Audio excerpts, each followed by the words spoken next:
সকালবেলা পুকুরে যেতেই চক্ষু চড়কাচ মাছ চাষির। পুকুরের চারপাশে ভেসে উঠেছে রুই কাতলা। কেউ বা কারা রাতের অন্ধকারে পুকুরে বিষ মেশানোর ফলে এমন ঘটনা ঘটেছে বলে অনুমান ওই চাষির। এই ঘটনায় লক্ষাধিক টাকার ক্ষতি হয়েছে বলে জানা গিয়েছে। ছাতনা ব্লকের জিড়হা গ্রাম পঞ্চায়েতের অন্তর্গত জিড়হা সুস্বাস্থ্য কেন্দ্রের পাশে নতুন পুকুরে এই ঘটনায় চাঞ্চল্য ছড়িয়েছে গোটা এলাকা জুড়ে। গ্রামের বাসিন্দারা ওই পুকুরের জল স্নান সহ বাড়ির কাজে ব্যবহার করত। সকালে অনেকেই না জেনে ওই পুকুরের জল ব্যবহার করায় আতঙ্কিত হয়ে পড়েছেন এলাকার মানুষজন। মাছ চাষী বিদ্যুৎ সিংহবাবু বলেন, 5 কুইন্টালের বেশি মাছ মারা গিয়েছে। পঞ্চায়েত থেকে যদি কিছু ব্যবস্থা করা হয় তাহলে উপকৃত হই। এ প্রসঙ্গে জিড়হা গ্রাম পঞ্চায়েতের উপপ্রধান ভূদেব মণ্ডল বলেন, সকালে খবর পাই, এসে দেখি প্রচুর মাছ ভাসছে। জল পরিশোধনের জন্য চুন ফটকিরির ব্যবস্থা করা হচ্ছে। ছাতনা থেকে শুভ্রাচল চৌধুরীর রিপোর্ট, বাঁকুড়া এক্সপ্রেস টিভি।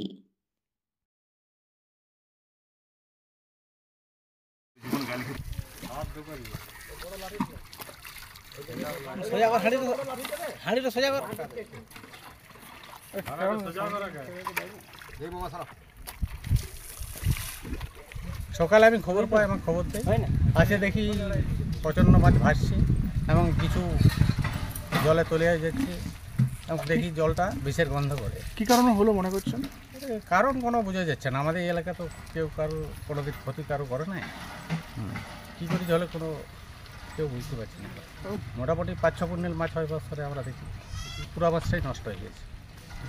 ব্যবহারও তো কেউ করতে পারছে না। না, তো এবারে আমরা জলটা পরিশোধন করার জন্যে চুন ফটকারি ব্লিচিং দেবো যাতে, এবং কিছু মানুষকেও বলা আছে যে এখন যেমন না কেউ ওখানে নামে।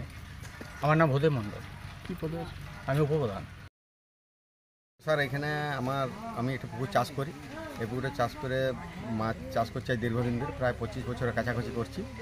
তাতে মাছ আজকে সকালে পুকুরে ছিলাম। পুকুরে আসার পরে দেখি অনেক মাছ ভাসার পরে আমার বাড়ির থেকে 2-4 জন আসে দেখার পরে দেখা যাচ্ছে যে মাছ পুরো ভাসিয়ে যাচ্ছে। তাতে আমাদের ধারণা যেটা যে মনে হচ্ছে বিষক্রিয়া। তার কারণে আমার যেটা অভিজ্ঞতা, যে আমি 25-26 বছরে মাছ নিয়ে ব্যবসা করছি, তাতে মনে হচ্ছে যে বিষক্রিয়া। তো বলতে পারবো না, রাতের অন্ধকারে হয়তো কে কী করেছে এটা তো বলা যাবে না। মানে আমার যেটা ধারণা মাছ চাষের প্রতি, যে এটা বিষক্রিয়া। কত টাকার ক্ষতি হয়েছে বলে মনে করছেন? স্যার, মোটামুটি 50,000 টাকার কাছাকাছি মানে মাছ ছাড়া হয়েছে আমার। কত টাকার মাছ ছিল মোটামুটি? প্রায় 5 থেকে 7 কুইন্টাল, 5-6 কুইন্টালটাই হবে।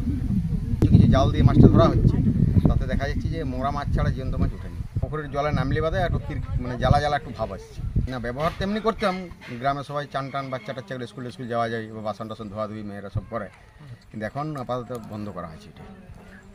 হ্যাঁ, আতঙ্ক তো অবশ্যই। কি নাম আপনার? আমার নাম বিদ্যুৎ সিংহবাবু। আমি পুকুরটি চাষ করি।